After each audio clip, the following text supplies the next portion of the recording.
Okay, so we have this 15 days revision series, ठीक है। तो 15 क्लासेस के अंदर हम अपना पूरा सिलेबस जो है वो रिवाइज करेंगे एंड प्रैक्टिस करेंगे उसके साथ रिलेटेड जो भी क्वेश्चंस हैं। एंड देन आफ्टर दैट जो हमारे पास दिन बचेंगे लास्ट के 5-6 दिन, उसमें हम सिर्फ क्वेश्चंस की प्रैक्टिस करेंगे, ठीक है।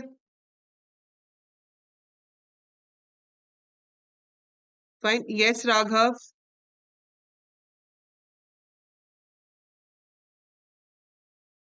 You are from IP, yes बेटा यू कैन डू दैट, ठीक है।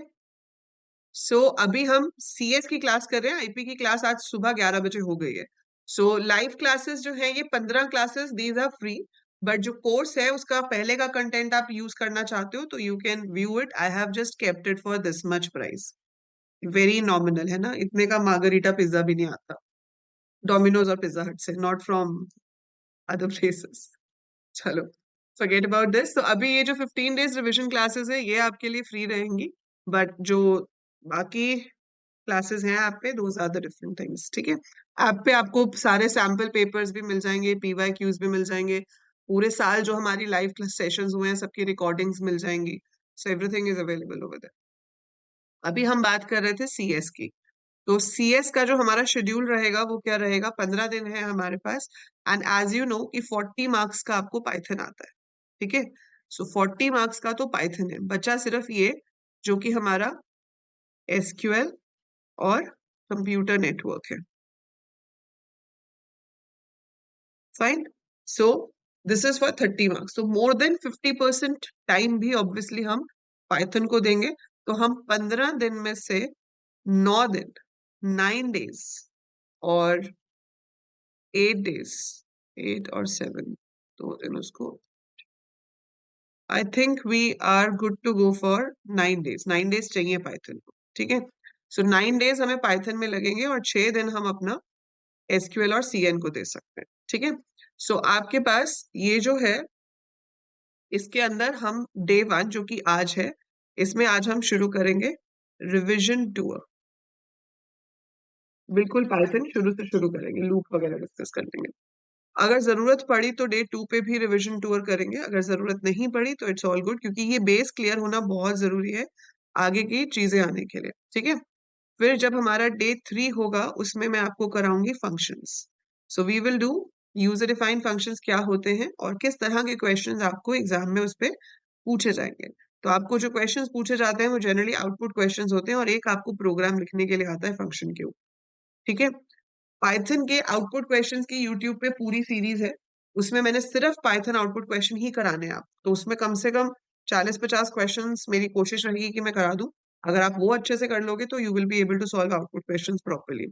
Similar way there is a series of most important programs in CS. तो वो यूट्यूब पे पूरी सीरीज है जिसमें सिर्फ प्रोग्राम्स ही प्रोग्राम्स होंगे, यहाँ तो हम करेंगे बट वो सीरीज आप सिर्फ अपनी प्रैक्टिस के लिए फॉलो कर सकते हैं, ठीक है। सो फंक्शंस हम करेंगे, एक रैंडम के ऊपर क्वेश्चन आपका पक्का आता ही आता है। सो 2 दिन हम फंक्शंस को लगा के चलते हैं, डे 3 डे 4। डे 3 ही बहुत है, वैसे डे 4 की जरूरत नहीं पड़ेगी। सो डे 4 में रैंडम के साथ साथ हम टेक्स्ट फाइल हैंडलिंग उठा सकते हैं या एक्सेप्शन हैंडलिंग उठा सकते हैं। एक्सेप्शन हैंडलिंग छोटा टॉपिक है, नया है, लेकिन आएगा जरूर, 2 नंबर का क्वेश्चन ही चाहे आए, बट आएगा जरूर आपके पास। सो आपके पास है एक्सेप्शन हैंडलिंग। सो डे 1 डे 2 डे 3 डे 4 हो गया एक्सेप्शन हैंडलिंग। सबसे बड़ी चीज जो है वो फाइल हैंडलिंग है। डेटा फाइल हैंडलिंग के ऊपर सबसे ज्यादा आपके क्वेश्चंस भी आते हैं। सो डेटा फाइल हैंडलिंग जो है we get number of questions based on that. So day 5 पे हम टेक्स्ट फाइल्स और टेक्स्ट फाइल से रिलेटेड क्वेश्चंस कर लेंगे। डे 6 पे हम बाइनरी फाइल्स और बाइनरी फाइल से रिलेटेड क्वेश्चन करेंगे। डे 7 पे हम सीएसवी फाइल्स और सीएसवी फाइल से रिलेटेड क्वेश्चन करेंगे। डे 8 पे मैं आपको करवाऊंगी स्टैक्स। और डे 9 हम रिजर्व रख रहे हैं कि पाइथन का कोई भी टॉपिक रह गया या किसी भी टॉपिक को इसमें आपको जिसमें ज्यादा डाउट्स हुए and you want to work more on it, तो डे 9 में भी हम पाइथन ही करेंगे, ठीक है। सो ये जो डे 9 डेज हैं ये हमारा पाइथन चलेगा।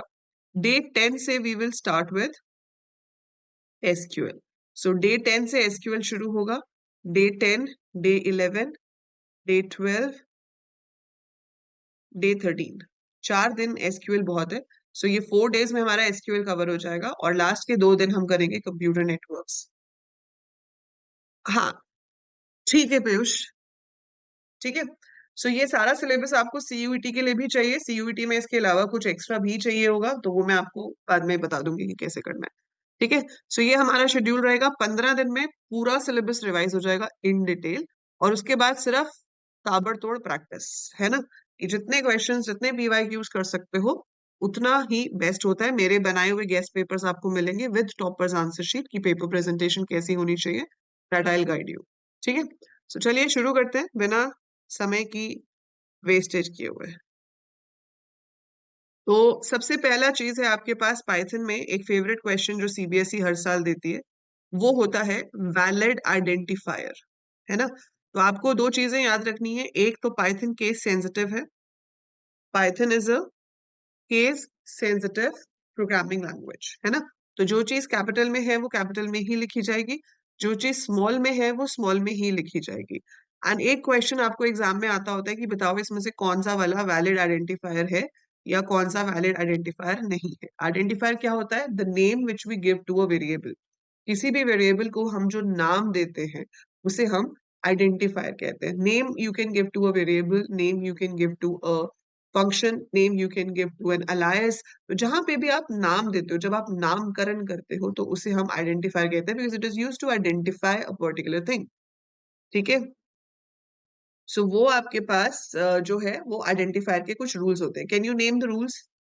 क्या कोई बता सकता है? आप लिख भी सकते हो चैट में या फिर आप हैंड रेस करके बोल भी सकते हो। What are the rules for naming a valid identifier? एक आइडेंटिफायर को नाम देने के क्या रूल्स होते हैं पाइथन में? Hurry up. Not a keyword, no special character.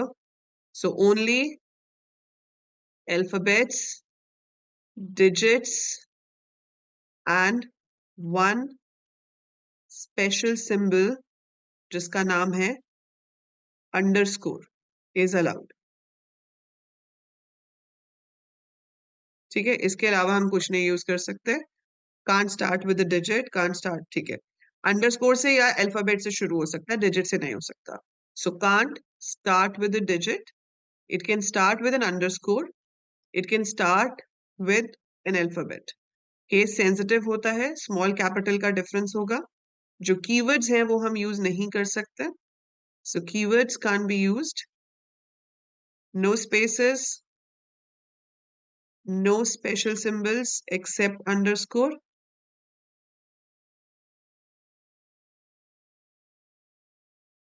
Accept underscore, ठीक है।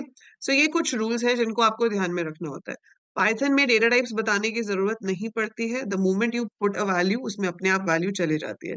लाइक आपने लिखा a is equal to 50, so a में 50 स्टोर हो जाएगा, और a क्या है? मेरा आइडेंटिफायर। मैंने लिखा num इज इक्वल टू 27, मैंने लिखा name is equal to Anjali, so whatever I write, so this is how we can give the values. So ये valid identifiers हैं। लेकिन अगर आप लिख दो total at the rate income, ये गलत है, ये valid variable name नहीं है। अगर मैं वेरिएबल का नाम ट्रू लिख दूं तो गलत है, क्योंकि ट्रू जो है वो कीवर्ड है विच represents a Boolean value true.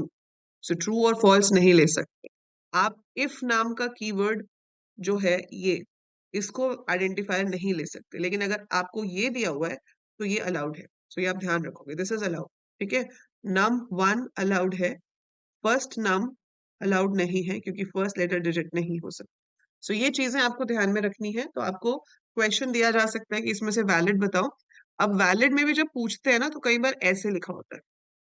अगर ऑप्शन पूछा है मतलब एक आंसर सही है, लेकिन अगर ऑप्शन के साथ ब्रैकेट में एस है, so there is a possibility कि एक से ज्यादा नाम भी सही हो सकता है। तो आप क्वेश्चन को सही से पढ़ के आंसर करेंगे, ठीक है। सो पहला क्वेश्चन तो हमारा ये बन जाता है आइडेंटिफायर के ऊपर बेस्ड। तो आपको आइडेंटिफायर के रूल्स पता होने चाहिए, and you should be able to identify कि जो आइडेंटिफायर है वो वैलिड है या नहीं है। दूसरी चीज आती है कोडिंग में data types. So you should know the data types. अगर मैं यहाँ पर लिख दूं 956 और मैं आपसे पूछूं कि इसका डेटा टाइप क्या है, what will be the answer? क्या डेटा टाइप है इसका?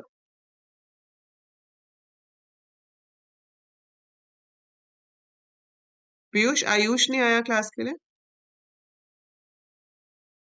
इट इज अ स्ट्रिंग, क्योंकि ये डबल कोट्स के अंदर है। अगर ये बिना डबल कोट्स के होता तो ये इंटीजर होता। ठीक है। सो आपके पास डेटा टाइप्स आपको पता होने चाहिए कि क्या क्या है। सो अगर हमारे पास नंबर्स हैं जो कि बिना फ्रैक्शन के हैं तो उन्हें हम इंटीजर बोलेंगे। ठीक है। लेकिन अगर आपके नंबर में पॉइंट है, यू हैव डेसिमल नंबर, तो वो आपके क्या हो जाते हैं?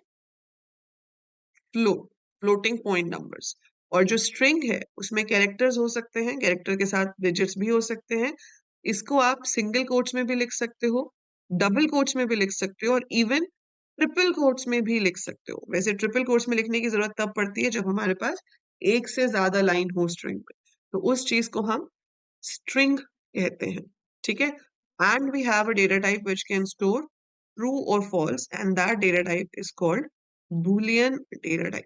तो आपको ये पता होना चाहिए कि Python can hold these data types. We can have integers, we can have floats, we can have string, we can have boolean. तो अगर मैं 7 लिखती हूँ, 7.0 लिखती हूँ या 7 लिखती हूँ, ये तीनों वैल्यूज डिफरेंट है। ये इंटीजर है, ये फ्लोट है, और ये स्ट्रिंग है। All these values are different. ठीक है। सो ये हो गया data type. So I should be able to identify the data types. Data types change कराए जा सकते हैं with the help of type casting functions. So type casting जो है वो हमारे पास दो तरह की होती है, that is implicit and explicit. ठीक है। So we have implicit type casting and explicit type casting, इसको टाइप कन्वर्जन भी कह सकते हैं। देखो, इम्प्लिसिट तो अपने आप ही हो जाती है, जैसे अगर आप 5 प्लस 7.5 करोगे तो आंसर क्या आएगा? 12.5। सो एक इंटीजर और एक फ्लोट इकट्ठे यूज हुए और पूरा का पूरा आंसर फ्लोट हो गया। ठीक है। अगर मैं 7/2 करती हूँ तो मेरे पास आंसर आ जाएगा 3.5। दो इंटीजर्स पे काम किया, आंसर फ्लोट आ गया। सो जब अपने आप टाइप चेंज हो जाता है वो इम्प्लिसिट होता है। लेकिन अगर आपको चेंज करना पड़े, जैसे कि अगर आप 5 + 3 करते हो, ये आपको क्या देगा? 8, है ना? अगर मैं 5 को कोट्स में लिख दूं और 3 को भी कोट्स में लिख दूं, ये मुझे क्या देगा? 53, क्योंकि दोनों स्ट्रिंग्स हैं तो कंकैटिनेट हो जाएंगे। कंकैटिनेट मतलब ज्वाइन हो जाएंगे। तो अगर आप 5 और 3 को ज्वाइन कर रहे हो तो आपके पास 53 आ जाएगा। ठीक है। अब मैंने यहाँ पर क्या किया? 5 और इसको 3 लिख दिया। So I am going to get error, arithmetic error आ जाएगा, ये मैच ही नहीं करेगा। तो आपका स्ट्रिंग और इंटीजर जो टाइप एरर आ जाएगा यहाँ पे। सो यहाँ पर एरर जो आएगा that will B type error, कि एक स्ट्रिंग और एक इंटीजर जो है वो आपस में ऐड नहीं हो सकते। बट मैं यहाँ पर लिख सकती हूँ इंट, और फिर यहाँ पर मैंने 5 + 3 किया तो मेरे पास 8 आ जाएगा। या मैं अगर करती 5 + str3 तो मेरे पास ये आ जाता। तो मैं स्ट्रिंग को इंटीजर में कन्वर्ट कर सकती थी, मैं इंटीजर को स्ट्रिंग में कन्वर्ट कर सकती थी। सो इंट में कन्वर्ट करने के लिए इंट लिखते हैं, स्ट्रिंग में कन्वर्ट करने के लिए str लिखते हैं। सो जब आप डेटा टाइप लिख के कन्वर्ट करवाते हो, जैसे यहाँ पर हम कर रहे हैं, सो हम डेटा टाइप लिख के कन्वर्ट करवा रहे हैं। सो अगर हम डेटा टाइप लिख के कन्वर्ट कराते हैं, that is called explicit type casting और टाइप कन्वर्जन। ठीक है। सो ये आपसे 1 मार्क में पूछा जा सकता है कि इसका क्या मतलब है। कभी आया नहीं है का मार्क्स, पर फिर भी आपको थोड़े एरर्स पता होने चाहिए, क्योंकि एक्सेप्शन हैंडलिंग अभी सिलेबस में ऐड हुआ है। सो ये रन टाइम एरर होता है, इसलिए आपको कुछ एरर्स पता होने चाहिए कि टाइप एरर तब जनरेट होता है जब डेटा टाइप्स मैच नहीं करते। ठीक है। अगर हमें कोई वैल्यू सही नहीं है तो वैल्यू एरर आता है। अगर आपने वेरिएबल का नाम गलत यूज किया है जब आप कोड कर रहे हो, उस टाइम पे अगर वो वेरिएबल हम यूज कर रहे हैं जो एग्जिस्ट ही नहीं करता, तो नेम एरर आता है। वो मैं आपको सारे एरर्स बताऊंगी जब हम एक्सेप्शन हैंडलिंग डिस्कस करेंगे ना। ठीक है।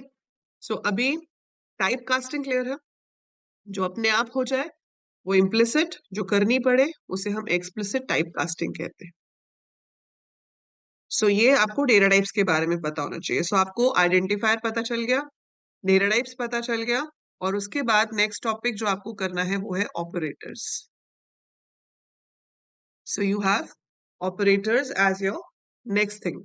अब ऑपरेटर्स देखो डिफरेंट कैटेगरी में आते हैं। ऑपरेटर्स में एक तो ऑपरेटर्स का काम पता होना चाहिए, नाम पता होना चाहिए एंड प्रेसिडेंस पता होनी चाहिए कि कौन सा ऑपरेटर पहले होगा।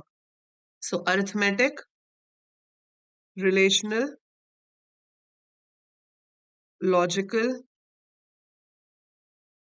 Assignment and we also have bitwise operators.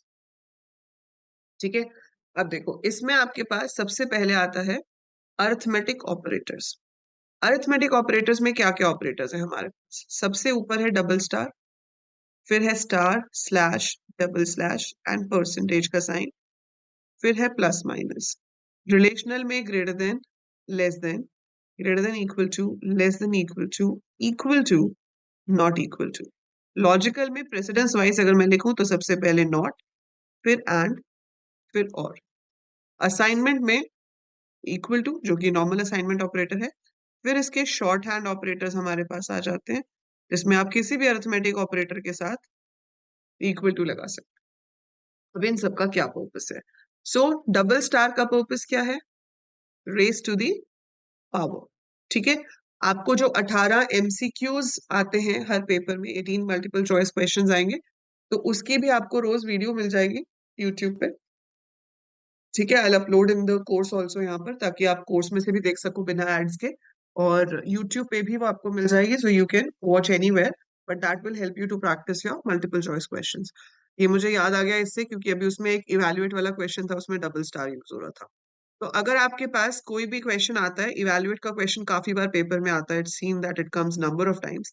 सो अगर मैं लिखती हूँ 3 mod 5 प्लस 2 डबल स्टार 3, तो इसमें सबसे पहले क्या सॉल्व होगा ये? सो ये कितना आ जाएगा? 8। 3 mod 5 कितना होगा? What is 3 mod 5? 3 mod 5 क्या देगा मुझे?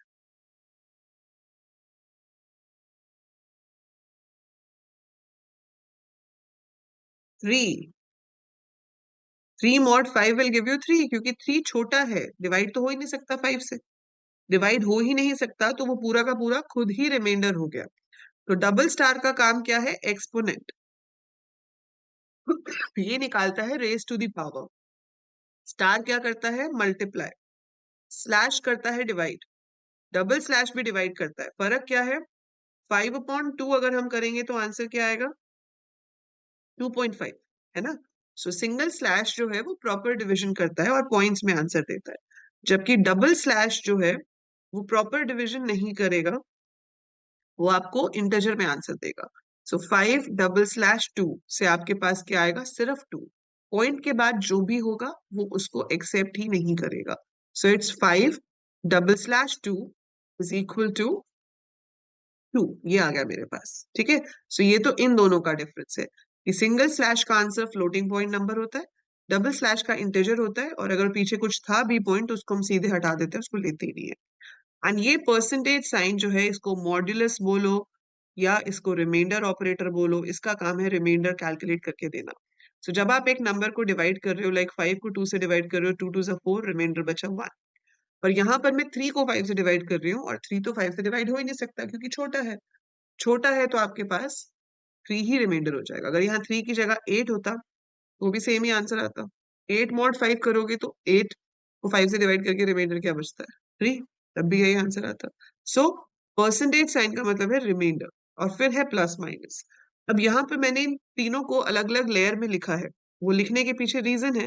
वो रीजन ये है कि सबसे पहले आपकी एक्सप्रेशन में ये सॉल्व होगा, जहां कहीं पे भी है। So first of all you will solve this. जब ये सॉल्व हो जाएगा, उसके बाद हम देखेंगे कि क्या इन चारों में से कोई ऑपरेटर है। अगर इन चारों में से कोई है तो आप उसे सॉल्व करो। कैसे? लेफ्ट टू राइट जो पहले आ जाए। सो लेफ्ट टू राइट जाते हुए जो ऑपरेटर पहले आएगा उसे हम पहले सॉल्व करेंगे। ठीक है, so we'll go left to right and whichever operator comes first that will be solved first. ठीक है, और जब ये हो जाएंगे तो प्लस माइनस ये भी लेफ्ट टू राइट ही होते हैं। इस चीज को एसोसिएटिविटी कहते हैं। तो एसोसिएटिविटी क्या है? Left to right. और ये जो लेवल्स हैं इन्हें हम प्रेसिडेंस लेवल या फिर लेवल्स ऑफ हायरार्की कह सकते हैं। ठीक है, जब सारे अरिथमेटिक ऑपरेटर्स हो जाते हैं, जब हो गया सब अरिथमेटिक कैलकुलेशन हो गया, उसके बाद बारी आती है रिलेशनल की। रिलेशनल में जो पहले आ जाए वो पहले होगा, सब सेम लेवल पे ही होते हैं, इसमें कोई लेवल नहीं है। तो यहाँ पर आपके पास ग्रेटर देन, लेस देन, जिनका आंसर क्या आता है, ट्रू या फॉल्स। इसमें इंपॉर्टेंट आपके पास आ जाता है ये वाला ऑपरेटर। कई बार पेपर में क्वेश्चन पूछ लेते हैं कि इसमें और इस स्टेटमेंट में क्या फर्क है। Can you tell me what is the difference between these two statements? a is equal to 5 and a double equal to 5, इन दोनों स्टेटमेंट्स में क्या डिफरेंस है?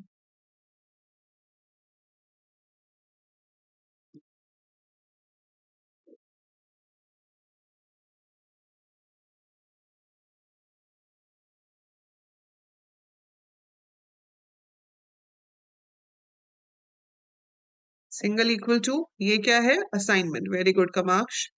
सो this is assignment and this is comparison. Very good Tuhin. So this is comparison. So ये assignment है, ये comparison है। ठीक है, तो हम यहाँ पर क्या कहेंगे कि दिस स्टेटमेंट, जो पहली वाली स्टेटमेंट है, वो बता रही है कि store the value 5 in variable a। और ये क्या कह रहा है? Check if the value stored in A is 5 or not। और ये क्या रिटर्न करता है? ट्रू या फॉल्स। जबकि पहली वाली स्टेटमेंट कुछ भी रिटर्न नहीं करेगी, और ये आपको ट्रू या फॉल्स रिटर्न करके देगा। अगर उसमें 5 हुआ तो ट्रू आएगा, और अगर नहीं हुआ तो फॉल्स आएगा। नॉट इक्वल टू उसका उल्टा होता है कि अगर नहीं हुआ तो ट्रू आएगा, और अगर हुआ तो फॉल्स आएगा। राइट। सो ये रिलेशनल ऑपरेटर्स हो गए जिनका काम है दो वैल्यूज को चेक करना और बदले में ट्रू या फॉल्स देना। So they tell you whether the condition is true और फॉल्स। कभी कभी हमें ये कंडीशंस कंबाइन करनी पड़ जाती है, तो इन्हें कंबाइन करने के लिए हम लॉजिकल ऑपरेटर्स लगाते हैं। लॉजिकल ऑपरेटर्स में कंबाइन करने के लिए तो एंड और है, but we have one more logical operator, that is not. अब ये जो लिखे हैं ये मैंने प्रेसिडेंस ऑर्डर में लिखे हैं कि अगर आपके एक एक्सप्रेशन में ये तीनों ऑपरेटर्स पाए जाते हैं तो सबसे पहले नॉट काम करेगा। सो एक ही एक्सप्रेशन में नॉट भी यूज हो रहा है, एंड भी हो रहा है, और भी हो रहा है, तो जहां जहां पे नॉट है वो पहले काम करेगा, उसके बाद एंड, उसके बाद और। सो नॉट क्या करता है? Negates the result. Negates the result मतलब आपके पास अगर रिजल्ट ट्रू है तो ये उसको फॉल्स बना देगा, अगर फॉल्स है तो उसको ट्रू बना देगा। तो आपके पास या तो रिजल्ट ट्रू होगा या आपके पास रिजल्ट फॉल्स होगा। जो भी होगा ये उसका उल्टा कर देगा। ठीक है, जैसे कि अगर मैंने लिखा 5 greater than 3, so it is true. हाँ, 5 ग्रेटर देन 3 है। अगर आपने लिखा है not 5 greater than 3, so this will give you false. True का फॉल्स बना देगा, फॉल्स का ट्रू। एंड क्या करता है? It is use to combine two conditions. So I have condition 1 and condition 2, and it gives you true only if both the conditions are true। अगर आपकी दोनों कंडीशंस ट्रू हैं, सिर्फ तभी आपका ओवरऑल रिजल्ट ट्रू आता है। अगर एक भी फॉल्स हो गई तो पूरा रिजल्ट फॉल्स हो जाएगा। और क्या कहता है? कोई भी एक ट्रू हो जाए, या पहली कंडीशन ट्रू हो जाए या सेकेंड कंडीशन ट्रू हो जाए। So if any one of them is true, my overall result is going to be true. If both are false, then my overall result is going to be false। So C1 and C2, C1 और C2। तो इसको हम एक table बना के भी समझ सकते हैं, जैसे कि नहीं अनुष्ठा, एंड और का सिंबल C++ जावा में होता है, पाइथन में हम एंड और लिख सकते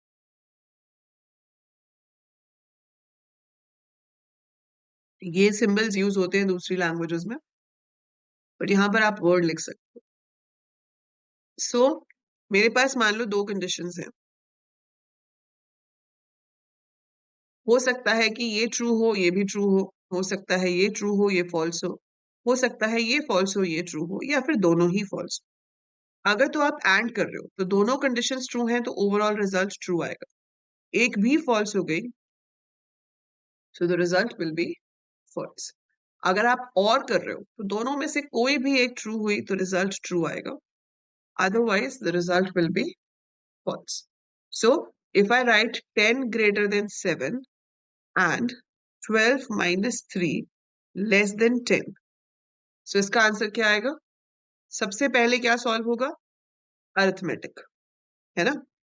first thing to be solve is the arithmetic, so 12 minus 3 9 हो जाएगा, सो ये सेम रहेगा। फिर अब सॉल्व होंगे relational, so 10 greater than 7 true, 9 less than 7 true, and now the overall result is true. So final result आपके पास ट्रू आ जाएगा। आपको ये भी क्वेश्चन आ जाता है पेपर में, ऐसे एक्सप्रेशन लिख के दी होती है और आपसे पूछते हैं कि आउटपुट बताओ। सो आपको कोई भी एक्सप्रेशन ऐसे दे देंगे जिसको आपको चेक करना है, then you have to answer in true और false. Hi Chahat, I am good, how are you? You also have physical tomorrow, physical education?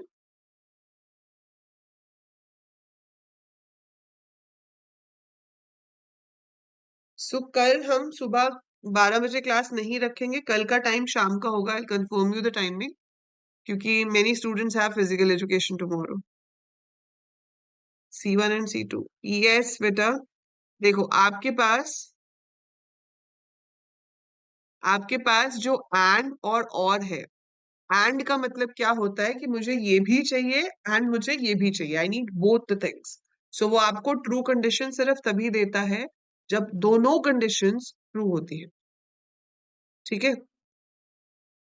So both conditions are true when both conditions are true, your result is true. अगर एक भी false हो गई तो result false हो जाएगा। जैसे मान लो यहाँ पर अगर ये 10 greater than 17 होता तो ये false हो जाता, ये false हो जाता, ये true होती तो overall result false आता। तो अगर एक condition भी false हो जाएगी तो overall result false हो जाएगा। तो and को दोनों conditions true चाहिए, लेकिन और में क्या होता है, कोई भी एक true हो जाए तो overall result true है। ठीक है पीयूष, ठीक है। सो ये हो गए आपके लॉजिकल ऑपरेटर्स।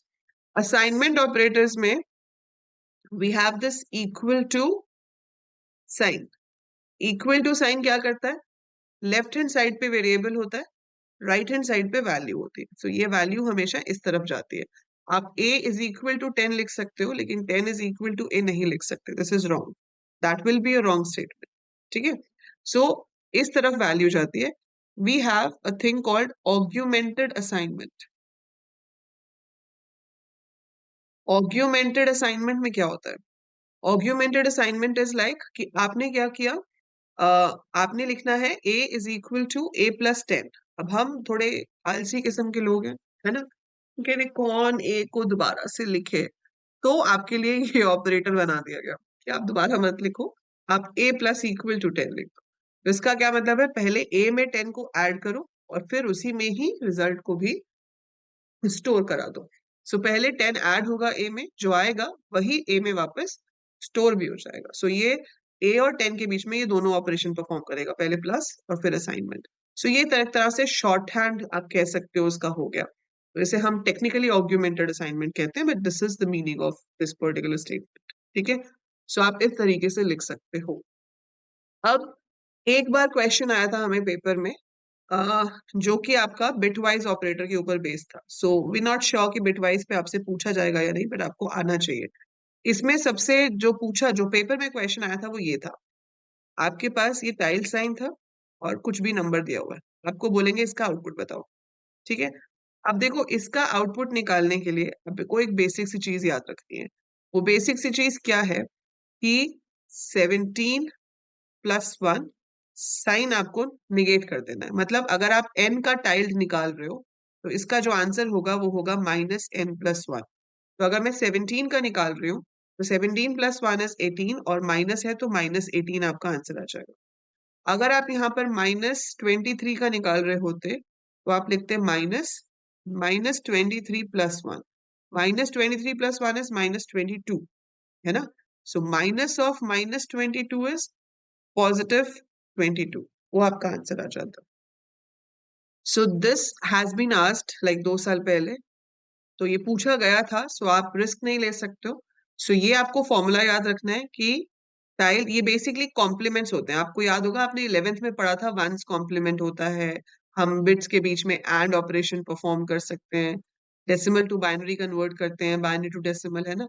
बोलो मैम इस साल जो पढ़ा है वो तो याद नहीं है, आप 11th का पूछ रहे हो, वो भी 2 साल पहले पढ़ी हुई चीज कैसे याद होगा? बट पूरा डिटेल में जाने की जरूरत नहीं है, इतना याद रख लो, ठीक है। So you must remember this. बाकी एग्जाम से पहले मैं आपको एक बार वो भी बता दूंगी कि अगर एंड और नंबर्स के बीच में आ जाए तो कैसे करते हैं। So we'll keep it for the last day, क्योंकि तब ताजा ताजा करोगे याद रहेगा, ठीक है। अभी हम इसमें ज्यादा डिटेल में नहीं जाते, बस ये फॉर्मूला याद रख लो। अच्छा, इतना बोलना नहीं था। Next next time I take care of it. सबको पता चल गया है, तो चीख चीख के सबको स्कीम बताते हैं। ओके, सो ऑपरेटर्स क्लियर हैं। तो आपको ऑपरेटर्स के ऊपर क्वेश्चन आ सकता है इवेल्युएट करके, it can come in your 1 mark questions. तो ऐसे आ जाएगा इवेल्युएट, और आपको कुछ भी यहाँ पर लिख के दिया होगा और आपको इसका आंसर बताना होगा।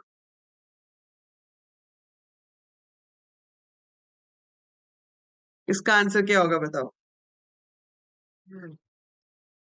सो वी हैव, सबसे पहले 3 × 5 15, 6/2 3, फिर -5।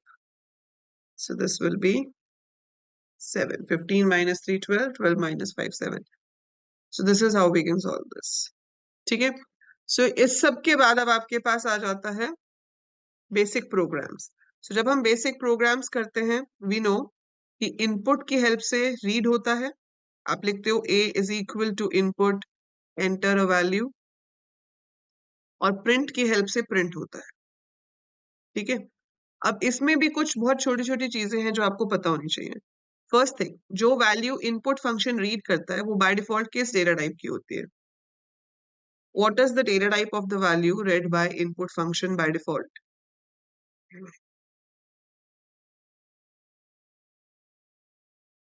ये आपको आया हुआ है क्वेश्चन पहले भी। What is the data type? So it is string. हमें उसको जिस भी टाइप में कन्वर्ट करना हो, हम उस टाइप का नाम लिख सकते हैं। लाइक हम लिख सकते हैं int input, है ना। फ्लोट चाहिए तो float. If we are not sure कि कौन सा टाइप है, तो आप क्या लिख सकते हो, eval। eval का मतलब होता है इवेल्युएट। तो वो अपने आप ही उसका टाइप कन्वर्ट कर लेता है, जो भी रिक्वायर्ड टाइप होता है, ठीक है। अब प्रिंट स्टेटमेंट में आपको जो ध्यान में रखने वाली चीज है वो ये है कि कई बार प्रिंट स्टेटमेंट में हमें एंड और सेपरेटर दे देते हैं। देखो, आपने यहाँ पे लिखा प्रिंट हेलो, फाइन। अगली लाइन में लिखा प्रिंट वर्ल्ड। इससे क्या होगा? It will print hello world, है ना। हेलो वर्ल्ड कैसे प्रिंट होगा? एक लाइन में हेलो, अगली लाइन में world, it's printing like this.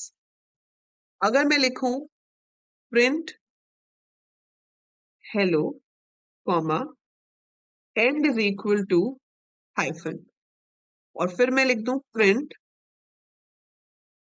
World, अब क्या प्रिंट होगा?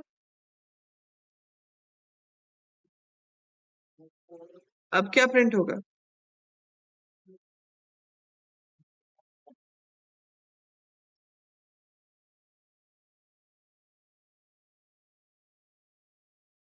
So very good, it will print hello, और सेम लाइन पे ही हाइफन के बाद वर्ल्ड प्रिंट हो जाएगा। क्योंकि बाय डिफॉल्ट आपके पास क्या होता है, जो एंड है वो हाइफन नहीं होता, वो \n होता है। तो बाय डिफॉल्ट एंड का मतलब होता है कि न्यू लाइन पे जाओ। लेकिन अगर हम यहाँ पर कुछ दे देते हैं तो वो उसको ले लेता है, तो अब वो न्यू लाइन पे नहीं जाएगा, सेम लाइन पे हेलो वर्ल्ड ऐसे प्रिंट कर देगा, ठीक है। अब मान लेते हैं कि मेरे पास 3 वेरिएबल्स हैं ए बी सी, जिसके अंदर वैल्यू है 10 20 30। आप नॉर्मली प्रिंट कराते हो ए बी सी। सो वो 10 प्रिंट करता है, स्पेस देता है, 20 प्रिंट करता है, स्पेस देता है, 30 प्रिंट करता है, ठीक है। So it prints like this. लेकिन मैं यहाँ पर एक काम करती हूँ, मैंने यहाँ पर स्टेटमेंट में लिखा print a comma b comma c separator is equal to star. इसका आउटपुट क्या है? 10 स्टार बी, मतलब बी नहीं, वैल्यू क्या है? Value 20 star 30। सो सेपरेटर का मतलब है कि अगर प्रिंट में कॉमा दे के वैल्यूज प्रिंट की जा रही हैं, so if you are printing the values with comma, तो बाय डिफॉल्ट जो सेपरेटर है वो स्पेस होता है। आप यहाँ पर सेपरेटर में कुछ भी लिख सकते हो, जो आप लिखोगे वो ए और बी की वैल्यू के बीच में आएगा, बी और सी की वैल्यू के बीच में आएगा। Very good everyone. ठीक है, सो ये बहुत छोटी सी चीज है कि एंड किस लिए यूज होता है और सेपरेटर किस लिए यूज होता है, ये आपको पता होना चाहिए। ठीक है, सो प्रिंट में एंड और सेपरेटर पता होना चाहिए, इनपुट का डेटा टाइप आपको पता है। ठीक है, अब इसके बाद आ जाती है कंडीशन कंट्रोल स्टेटमेंट्स। सो आपको अपने प्रोग्राम में कंडीशन चेक करनी है, तो उसके लिए कंडीशन कंट्रोल स्टेटमेंट यूज होगी, जो कि है इफ। इफ को हम डिफरेंट तरीके से लिख सकते हैं, हम इफ लिख सकते हैं, इफ के साथ लिखते हैं कंडीशन, कंडीशन के साथ लगाते हैं कोलन, कोलन के बाद आपकी इंडेंटेशन के बाद स्टेटमेंट्स होती है। ठीक है, so we have statements after the indentation. अब जितनी भी स्टेटमेंट्स इंडेंटेड हैं वो एग्जीक्यूट होती हैं अगर कंडीशन ट्रू है, और अगर कंडीशन फॉल्स है तो ये स्टेटमेंट्स एग्जीक्यूट नहीं होती, है ना। So statements are executed if the condition is true, and if condition is false they are not executed. अगर आप इसको फ्लो चार्ट से शो करते हो तो हम ऐसे दिखा सकते हैं कि अगर तो ट्रू है so it will execute the statements, और अगर फॉल्स है it will not execute anything and directly go out. ठीक है, ये तो होता है खाली इफ, कि भाई अगर ट्रू है तो करो, अगर फॉल्स है तो कुछ भी ना करो। दूसरा ऑप्शन होता है इफ एल्स, कि हम इफ तो लिखते ही हैं, इफ के साथ कंडीशन देते हैं, कोलन का साइन देते हैं, स्टेटमेंट्स लिखते हैं, फिर एल्स कीवर्ड देते हैं, एल्स के साथ कोलन देते हैं और स्टेटमेंट्स लिखते हैं। दोनों स्टेटमेंट्स इंडेंटेड हैं। ध्यान रखना है यहाँ पे कि एल्स के साथ कंडीशन नहीं लिखी जाती, कंडीशन सिर्फ इफ के साथ लिखी जाती है। अगर वो कंडीशन ट्रू है तो ये वाला ब्लॉक एग्जीक्यूट होगा, और अगर कंडीशन फॉल्स है तो नीचे वाला ब्लॉक एग्जीक्यूट होगा। सो दोनों में से कोई एक ब्लॉक एग्जीक्यूट होता है। देखो, एक तो आपको इसको कोडिंग में यूज करना होगा, वो तो एक चीज हो गई। दूसरा, आपको एक क्वेश्चन आता है जिसमें एरर फाइंड आउट करने होता है, कि कोड लिखा हुआ है, now find out the error. अब उस एरर फाइंड करने में आपको ध्यान रखना होता है कि इफ स्मॉल में होना चाहिए, पीछे कोलन होना चाहिए, जो स्टेटमेंट्स हैं वो आगे को इंडेंटेड होनी चाहिए, एल्स के पीछे भी कोलन होना चाहिए, एल्स स्मॉल लेटर में होना चाहिए, एल्स के साथ कंडीशन नहीं आ सकती है। सो वो चीजों का ध्यान हम रखते हैं कौन से क्वेश्चंस में, जब आपको कोड दिया हो और आपको बोला हो कि एरर फाइंड आउट करो। ठीक है, सो इफ एल्स हम वहां लगाते हैं जब हमें पता हो कि ट्रू है तो ये काम करना है, और फॉल्स है तो कुछ और करना है। सो ट्रू या फॉल्स के ऊपर हम बेस्ड है। तीसरा तरीका होता है इफ एलिफ लैडर, जैसे हम कहते हैं। तो हम इफ के साथ एक कंडीशन देते हैं, कोलन लगाते हैं, स्टेटमेंट्स हैं, यहां पर आपके पास आ जाएगा elif. Elif, then we have condition, condition के साथ फिर कोलन, फिर से स्टेटमेंट्स, फिर एलिफ। ठीक है, okay, so we can have as many conditions like this, और लास्ट में जाकर एक एल्स हो सकता है। ठीक है, सो अगर जो ये कंडीशन ट्रू हुई तो वो इन स्टेटमेंट्स को एग्जीक्यूट करेगा और आगे जाएगा ही नहीं। अगर ये कंडीशन फॉल्स है तो आगे। सो नेक्स्ट कंडीशन चेक ही सिर्फ तब होती है जब ऊपर वाली कंडीशन फॉल्स हो, और अगर सारी कंडीशंस फॉल्स है तो लास्ट एल्स होता है। ठीक है, तो आप इसको एक बार दिमाग में रिवाइज करो, मैं आपको फिर आगे आगे कराती हूँ। ये हो गया आपका एलिफ लैडर। एलिफ लैडर के बाद हमारे पास एक होता है नेस्टेड इफ एल्स। नेस्टिंग का मतलब ये होता है एक इफ के अंदर एक और इफ। तो आपके पास इफ के साथ कंडीशन होगी, स्टेटमेंट्स होगी, फिर से इफ।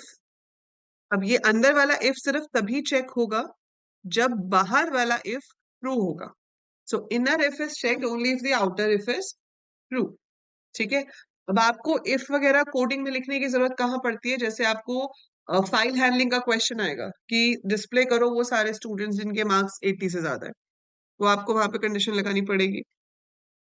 आपको स्टैक्स में जो आता है पुश करने का, आपको कहते हैं स्टैक में सिर्फ उन्हीं एलिमेंट्स को पुश करो जो इवन एलिमेंट्स है, तो वहां पे आपको कंडीशन लगानी पड़ेगी चेक करने के लिए कि नंबर इवन है या नहीं, है ना। ऐसे ही कोई भी कोड, मतलब आपको डायरेक्ट इफ का कोड नहीं आएगा, ऐसे नहीं आएगा कि इफ को यूज करके प्रोग्राम बनाओ।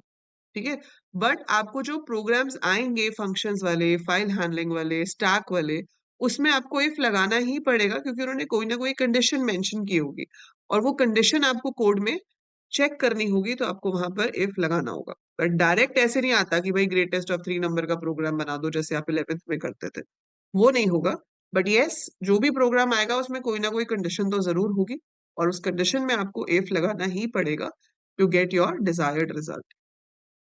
ठीक है, समझ रहे हो? अब डायरेक्ट क्वेश्चन आपको लूप्स पे आ सकते हैं आउटपुट के। तो कंडीशन के बाद नेक्स्ट चीज जो है वो है लूप।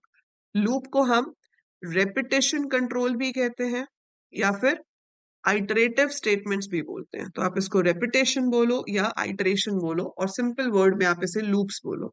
हमारे पास दो लूप्स होते हैं पाइथन में, फॉर और दूसरा कौन सा होता है? What is the other loop you have? दो लूप्स होते हैं पाइथन में आपके पास, एक होता है फॉर, दूसरा कौन सा होता है?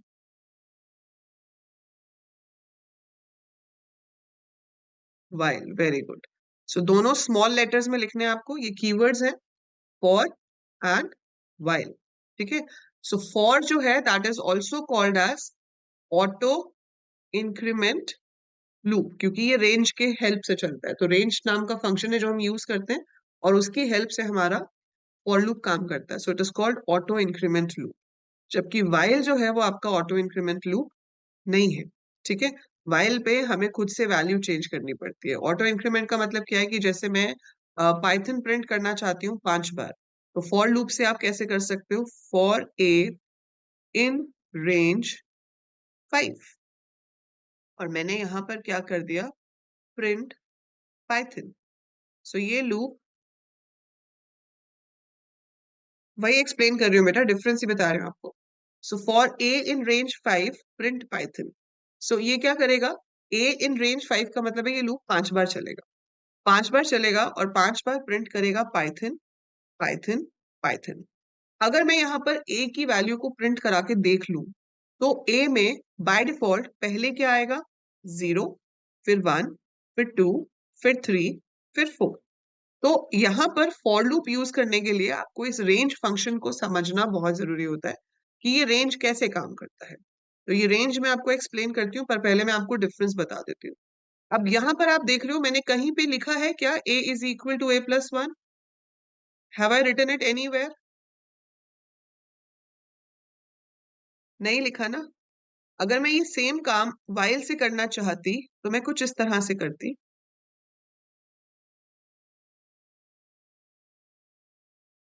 Print Python. ठीक है। अगर मैंने ये कोड लिखा तो पाइथन उसको कैसे देखता कि भाई a जो है वो 1 हो गया, while 1 is less than equal to 5। True है, 1 is less than equal to 5 true है, तो स्क्रीन पर पाइथन प्रिंट हो जाना चाहिए। ठीक है। उसके बाद फिर से ऊपर आता और फिर से क्या देखता? 1 लेस देन इक्वल टू 5, क्योंकि ए तो हमने इंक्रीज किया ही नहीं, तो ए यहाँ पे इंक्रीज हुआ ही नहीं। वो फिर से पाइथन प्रिंट करता, फिर से ऊपर जाता, फिर पाइथन प्रिंट करता। सो ये infinite number of times Python print करता रहेगा करता रहेगा करता रहेगा। सो it will print Python infinite number of times. पर मुझे यहाँ पर जरूरी है कि मैं ये लिखूं। मैंने क्या लिख दिया अब? a plus equal to 1। तो इसमें पहले a क्या होगा? 1 होगा। 1 less than equal to 5 true है, पाइथन प्रिंट होगा। अब a 2 बन जाएगा, फिर से ऊपर जाएगा। 2 less than equal to 5 true है, पाइथन प्रिंट होगा। फिर 3 बन जाएगा। 3 less than equal to 5 true है। 4 less than equal to 5 true है। 5 less than equal to 5 true है। जब वो 6 less than equal to 5 check करेगा तो फॉल्स हो जाएगा, लूप रुक जाएगा। It will stop the loop. हाँ, ब्रेक भी लगा सकते थे। ठीक है। सो यहाँ पर मैं आपको जो डिफरेंस बता रही हूँ वो ऑटो इंक्रीमेंट वाला बता रही हूँ कि फॉर लूप में हमें इंक्रीज करने के लिए कुछ लिखना नहीं पड़ता है। फॉर लूप ऑटोमेटिकली इंक्रीज करता है। सो अपने आप 0, 1, 2, 3, 4 हो रहा है, जबकि वाइल अपने आप इंक्रीज नहीं करता। इसमें आपको ये स्टेटमेंट लिखनी पड़ेगी if you want to change the variable. So that's why for को हम ऑटो इंक्रीमेंट लूप बोलते हैं, और जो वाइल है वो आपका ऑटो इंक्रीमेंट लूप नहीं है, वहां हम चेंज कराते हैं। बाकी दोनों में ही इंडेंटेड लाइंस जो है सिर्फ वो ही रिपीट होती हैं। तो जितनी लाइंस टैब के बाद दोगे वो आपकी रिपीट होगी। ठीक है।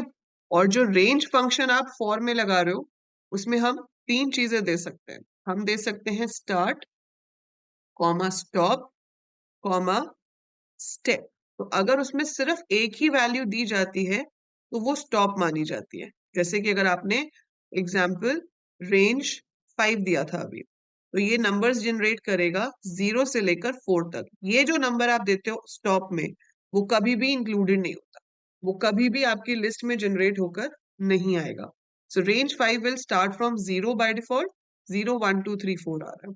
अगर आप दो नंबर्स देते हो so they will be taken as start and stop.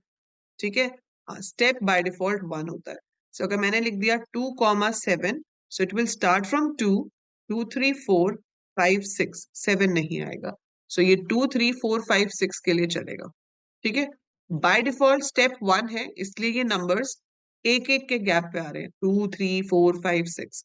लेकिन अगर मैं यहाँ पर लिख दूं रेंज 2,7,2, तो ये मेरा स्टार्ट है कि शुरू 2 से करना है, जाना कहां तक है 7 तक, और इंक्रीज कितने से करना है 2 से। तो पहली वैल्यू 2 आएगी, फिर 2 प्लस 2 4 हो जाएगी, 4 प्लस 2 6 हो जाएगी, 6 प्लस 2 इज 8, 6 प्लस 2 इज 8, 8 क्या है आउट ऑफ योर रेंज।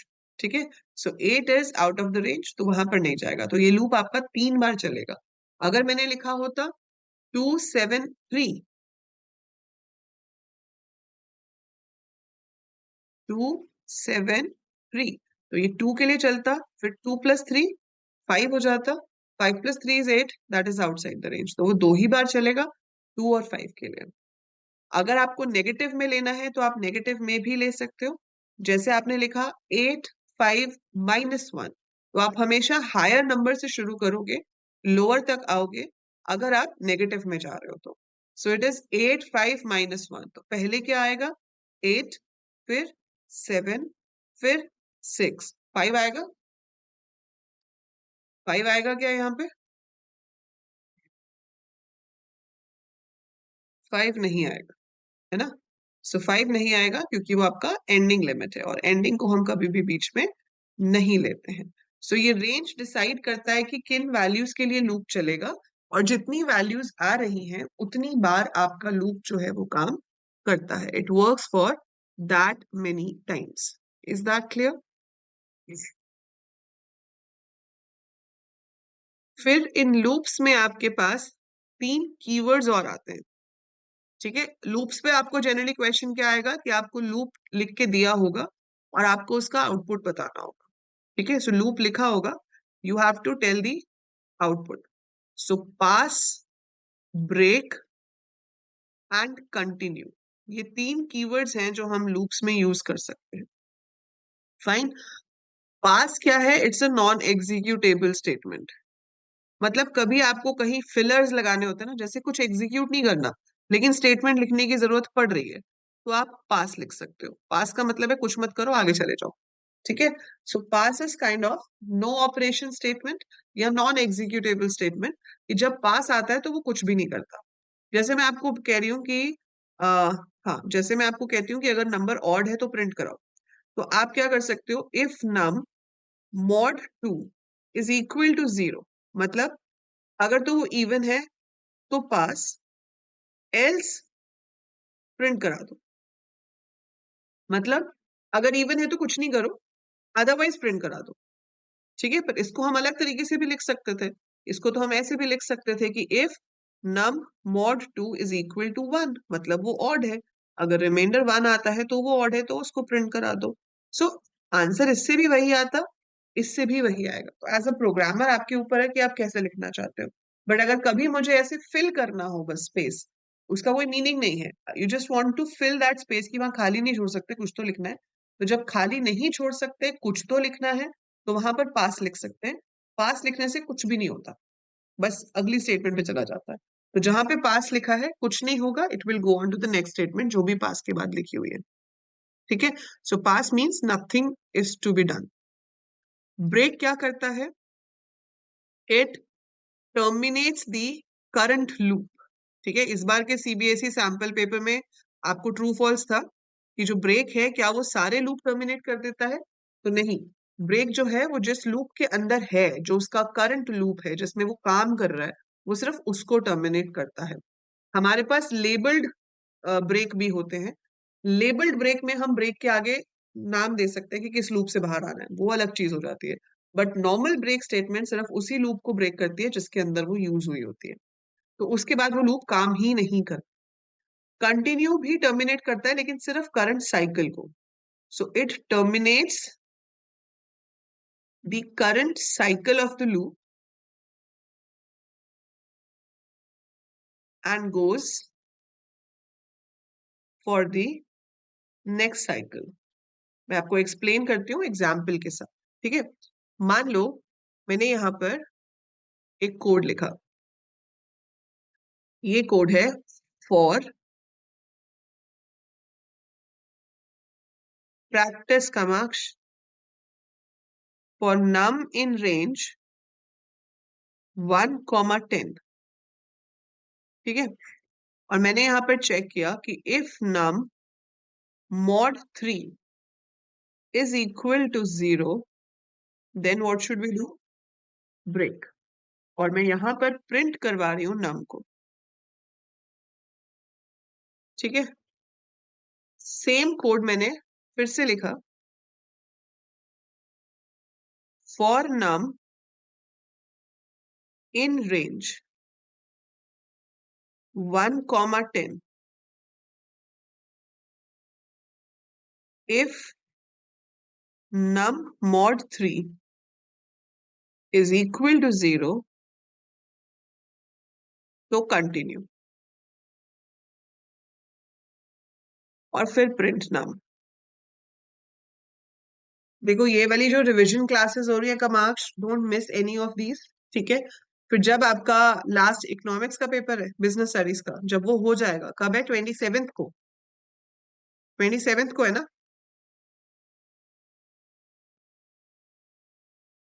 हाँ, उसके बाद जो पाइथन की प्लेलिस्ट मिलेगी ना आपको चैनल पे for Python programs, important Python programs and output questions, उसको तो घोट के पी जाना. मतलब बिंज वॉच करो साथ साथ. सिर्फ वॉच नहीं करना, मतलब करना भी है. नोटबुक में करोगे तो समझ आएगा. सिर्फ देख के लगता है कि आ गया, पर जब करने बैठो तो नहीं होता है. सो इसलिए सिर्फ देखना नहीं होता उन क्वेश्चंस को. आपको वो क्वेश्चन खोल के पॉज करो, पहले खुद करो, फिर मेरी वीडियो को वॉच करके आप आंसर मैच कर सकते हो. ठीक है, सो अभी फिलहाल इधर फोकस करते हैं. सो मैंने ये दो कोड लिखे हैं. अब दोनों में, एक में ब्रेक है, एक में कंटिन्यू, अदरवाइज पूरा का पूरा कोड सेम है. सो लेट्स सी ये कैसे काम कर रहा है. For num in range 1, 10. तो पहले तो मुझे ये बताओ कि ये नम की वैल्यू कहां से कहां तक जाएगी? 1 से 9 तक. 10 को नहीं लेगा ना. सो पहले 1 होगा, फिर 2, फिर 3, फिर 4, फिर 5, फिर 6, 7, 8, 9. तो पहले नम में 1 आया. उसने चेक किया कि क्या 1 को 3 से डिवाइड करने पे 0 आता है? नहीं आता. कंडीशन फॉल्स है. So 1 mod 3 is not equal to 0, ये फॉल्स है. तो वो प्रिंट नम तक पहुंच गया और आउटपुट में 1 प्रिंट कर दिया. फिर आपका नम 2 हुआ. फिर उसने चेक किया कि क्या 2 mod 3 इक्वल टू 0 है? नहीं, वो भी नहीं है. तो वो प्रिंट तक पहुंच गया और उसने 2 प्रिंट किया. फिर आपका नम 3 हो गया. लेकिन 3 mod 3 तो 0 होता है. It is true. ट्रू है तो अब ब्रेक एग्जीक्यूट होगा. ठीक है, अब जब ब्रेक एग्जीक्यूट होगा मतलब सीधे आउट ऑफ द लूप, खत्म. आगे लूप चलेगा ही नहीं, खल्लास है ना. क्या होता है? बस खत्म, thank you, okay, tata, bye bye, रुक गया. अब लूप खत्म हो चुका है. आपका आउटपुट में क्या प्रिंट हुआ था? 1 और 2, वो आपका आउटपुट है. That is it. This is the output. आगे काम नहीं करेगा. क्लियर है? Is it clear? अब ये कैसे काम करेगा? ये भी 1 से 9 तक चलना है. इसने चेक किया कि क्या 1 3 से डिवाइड होता है? नहीं, तो प्रिंट पे पहुंच गया, 1 को प्रिंट कर दिया. फिर 2 हो गया. 2 mod 3 नहीं, 2 भी प्रिंट हो गया. अब जब 3 आएगा तो 3 3 से डिविजिबल है, तो कंटिन्यू एग्जीक्यूट होगा. पर कंटिन्यू लूप से बाहर नहीं आता. कंटिन्यू आपका लूप से बाहर नहीं आएगा. ये वापस ऊपर चला जाएगा फॉर द नेक्स्ट वैल्यू. सो ये अगले साइकिल पे चला जाएगा और अगले साइकिल में नम अब 4 है. तो 4 mod 3 is not equal to 0, तो वो प्रिंट हो जाएगा क्योंकि उसमें वो प्रिंट तक पहुंचेगा. फिर 5 हो जाएगा. 5 इज नॉट इक्वल टू 0, तो 5 भी प्रिंट हो जाएगा. वेरी गुड चाहत. सो फिर आपके पास 6 होगा. 6 पे ट्रू है तो 6 पे कंटिन्यू हो जाएगा. तो यहाँ कंटिन्यू हो गया, यहाँ कंटिन्यू हो गया, वो प्रिंट नहीं होंगे. फिर 7 होगा, 8 होगा, 9 पे भी कंटिन्यू हो जाएगा और 10 पे तो खत्म ही हो गया, लूप है ही नहीं. सो 1 2 4 5 7 8 जो है वो आपका आउटपुट आएगा. So that's the difference between break and continue. कि जो ब्रेक है वो लूप को ही टर्मिनेट कर देता है, आपका लूप वहीं पे ही रुक जाता है जहां पर आपका ब्रेक एग्जीक्यूट हुआ, उसके आगे वो कंटिन्यू ही नहीं करता, इट स्टॉप्स ओवर देयर। ठीक है, it does not work further. जबकि कंटिन्यू में वो सिर्फ करंट साइकिल को ब्रेक करता है and it moves on for the next cycle. समझ रहे हो? ठीक है, so it moves on for the next cycle.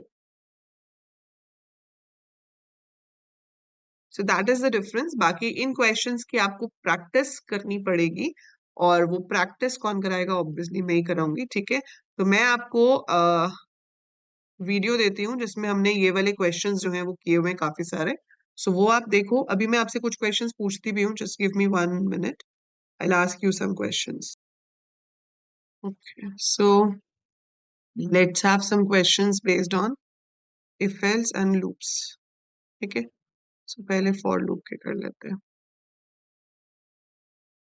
Screen नहीं दिख रही ना आप लोगों को अभी? स्टार्ट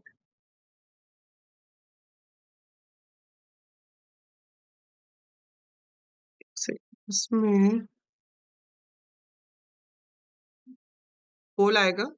ठीक है, आपको पोल में आंसर्स देने हैं। क्वेश्चन आपके सामने लिखा हुआ है, मैं सिर्फ उसमें एबीसी ऑप्शन दूंगी, और फिर आप उसको इवेल्युएट करके रखो। जैसे ही पोल आएगा you can give the answer in that. ये क्या है? Print a in range. Question है आपका, how many times the loop will repeat. सबको क्वेश्चन दिख रहा है ना? Can you see the question Piyush? ठीक है, how many times following loop will execute. I am giving the pole.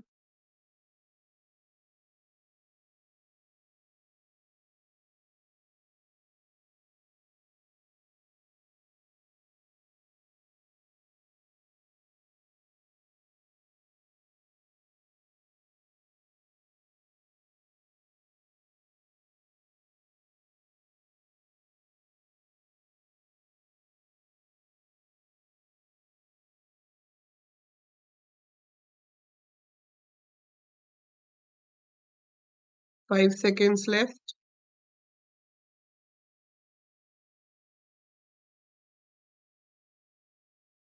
Time over. Okay, so we have Chaitanya, Kamaksh and Tuhin on the top 3 positions. और इसका जो answer है वो है 5। आपका loop जो है वो 5 बार चल रहा है। 5 बार कैसे चल रहा है? क्योंकि आप पहले जब लूप चला रहे हो then it is working for 1, फिर वो आपका 3 हो रहा है, फिर 5, फिर 7 और फिर 9। So it is working for 1, 3, 5, 7, 9। Right? Clear है? ठीक है, बस थोड़े से क्वेश्चंस करेंगे चाहत, that's it. Okay, ready for the next question. What will be the output of this code? ये तो हो ही गया ना, इसका पोल रहने देते हैं। अब इसका तो पता ही है 1357 आएगा, है ना? So it will be 1357। Option number b will be the correct answer. So let's take another question. इसका बताओ, what will be the output of this question?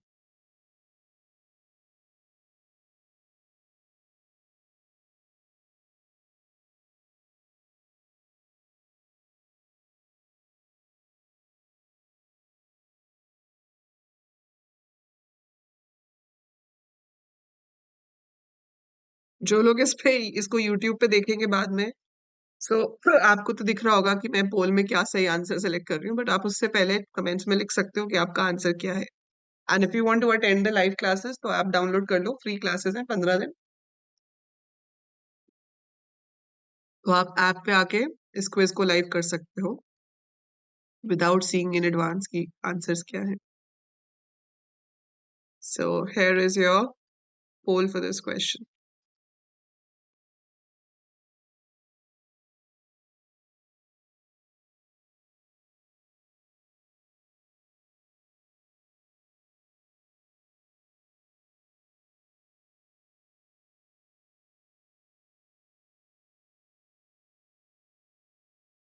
Ten seconds to go.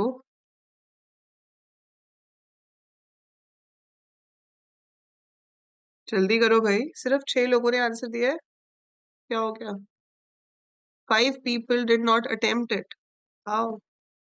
Pranav, Chaitanya and Kamaksh are on top 3 positions.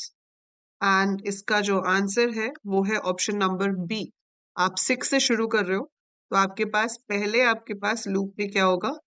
ए की value 6 आएगी, फिर -1 होके 5 हो जाएगी, फिर -1 होके 4 हो जाएगी, फिर 3 हो जाएगी, और 2 के लिए वो काम नहीं करेगा। 2 के लिए काम क्यों नहीं करेगा? क्योंकि एंडिंग इंडेक्स के लिए काम नहीं करता है। We don't work for the ending index. चलो, this is very easy question, you can do this. ये बताओ, ये वाला जो क्वेश्चन आपको दिख रहा है, इसको अगर मैं एग्जीक्यूट करती हूँ तो क्या प्रिंट होगा?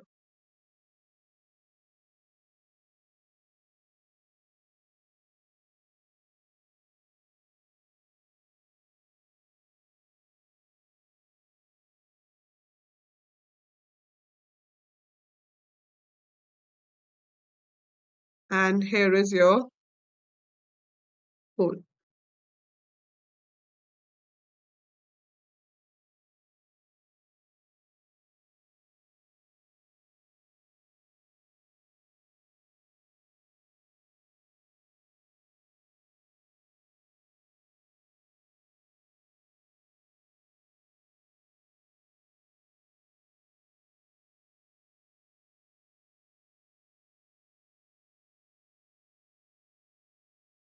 8 of you have attempted this time.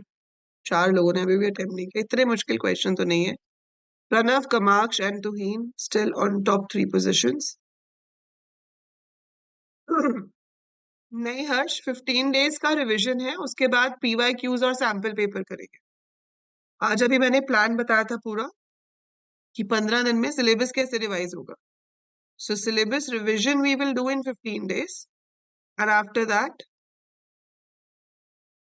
we will have, हाँ, recording will be available in the app as well as on YouTube. So ये क्लासेस की जो रिकॉर्डिंग है वो आपको ऐप पे भी मिल जाएगी एज वेल एज यूट्यूब पे भी मिल जाएगी। लाइव अटेंड करना है तो ऐप पे करना पड़ेगा, ठीक है, but recording will be available at both the places.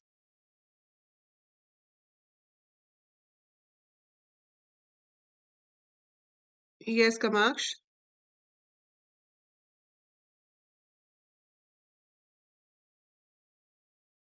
Hello, good afternoon, how are you?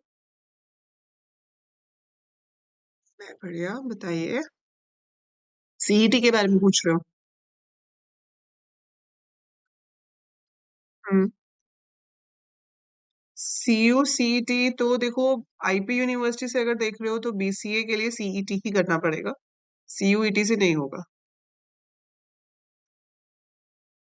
हाँ, सीयू सीईटी, उसके लिए आपको सीयू सीईटी देना है। हाँ, वो आप सीयू सीईटी दे सकते हो। और भी है, लाइक डेसू ने पिछली बार पहले सीयू सीईटी करा था, फिर डेसू ने उस पे ले लिया था, परसेंटेज के बेसिस पे ले लिया था, but CU CET will be used over there. तो चंडीगढ़ यूनिवर्सिटी है, पंजाब यूनिवर्सिटी है, वो सब आपके सीयू सीईटी से हो सकते हैं। तो आप पंजाब यूनिवर्सिटी फिल कर सकते हो, चंडीगढ़ यूनिवर्सिटी फिल कर सकते हो, डेसू फिल कर सकते हो थ्रू सीयू सीईटी बीसीए के लिए। और आईपी यूनिवर्सिटी के बीसीए के लिए आपको सीईटी देना पड़ेगा।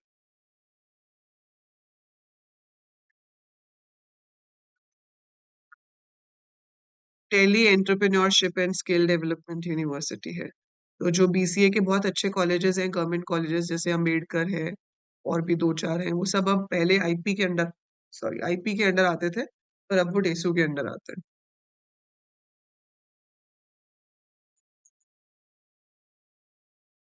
एमएसआईटी, एमएसआईटी फर्स्ट प्रेफरेंस, एमएसआईटी नहीं होता है तो विप्स सेकंड प्रेफरेंस। थर्ड प्रेफरेंस पे ले सकते हो। जिम्स और आईआईटीएम दोनों ही 3 पे आए हैं एक तरह से। जिम्स और आईआईटीएम जो है वो दोनों इक्वल ही हैं। तो दैट आई वुड से कि जब आपको एमएसआईटी और विप्स में ना मिले तो फिर आप आईआईटीएम या जिम्स में जा सकते हो। पर आईआईटीएम गुड़गांव में है ना, तो आपको पास पड़ेगा। आईआईटीएम का एक कॉलेज गुड़गांव में भी है, तो that would be near by, तो वो एडवांटेज आपको हो सकती है। बट अदरवाइज अगर आप प्लेसमेंट्स वाइज कहो तो फिर first is MSIT, then VIPS and then IITM.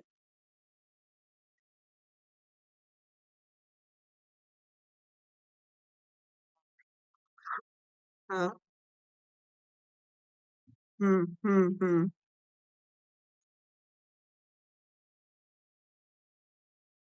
CU भी अच्छी है क्योंकि प्राइवेट यूनिवर्सिटी है सीयू तो वहाँ की प्लेसमेंट्स अच्छी हैं। There are few students studying in CU, आपके सीनियर्स जो है पढ़ रहे हैं वहाँ पे ऑलरेडी।